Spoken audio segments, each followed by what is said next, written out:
ශ්‍රී ලංකාවේ සංගීත ක්ෂේත්‍රයට අතිවිශාල දායකත්වයක් ලබා දුන් පිරිවුණු ගායන ශිල්පීනි ආචාර්ය නන්ද මුලින් අභාවපුරපත් වී තිබේ. ඇය මේ යන විට අස් දැක්වෙන වූයේ පසුවය. දශක ගණනාවක් පුර ඇගේ සුවිශේෂී හනු ශ්‍රී ලාංකිකයන්ගේ ජීවිතයේ විවිධ අවස්ථාවන් සමග බැඳ තිබූ අතර ඇය රටේ සංගීත හා කලා ඉතිහාසයේ අමතක නොවන සලකුණක් තිබුවාය. ඇගේ අභාවය ශ්‍රී ලංකාවේ කලා ක්ෂේත්‍රයට සිදු වූ විශාල පාඩුවක් ලෙස සැලකිය හැකිය. ඇගේ ගත රැස්වඳමින් ඇයගේ කලේ මෙහෙවරු අගය කරන ඔබත් අපගේ channel like කර subscribe කරන්න. ඉදිරියේදීත් මෙවැනි වැදගත් කල හෝ වෙනදසවද පැවැත සඳහා අප සමග රැඳී සිටින්න.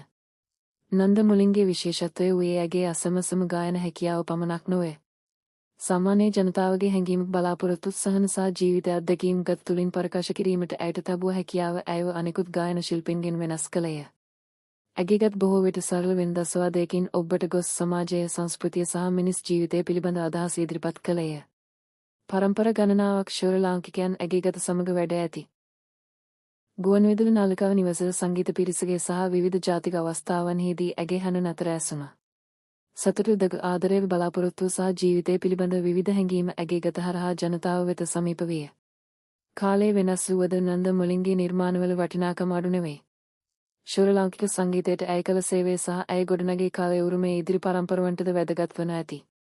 අද ඇගේ හඬ නිහන වී ඇත්තේ ඇය අපට දයද කළගත් සහ සංගීත මතකයන් කිසිදු නිහන නොවන ඇති. ශ්‍රී ලංකාවේ කල ඉතිහාසයේ නන්ද මුලින්ට හැමි ස්ථානයේ සුදු කාලකව සුරකින්න ඇති. ආචාර්ය නන්ද මුලින්ට නොවන සේව ලැබුවා. ඇයගේ අමරණයේ සංගීත උරුමයට අපගේ ගෞරවය.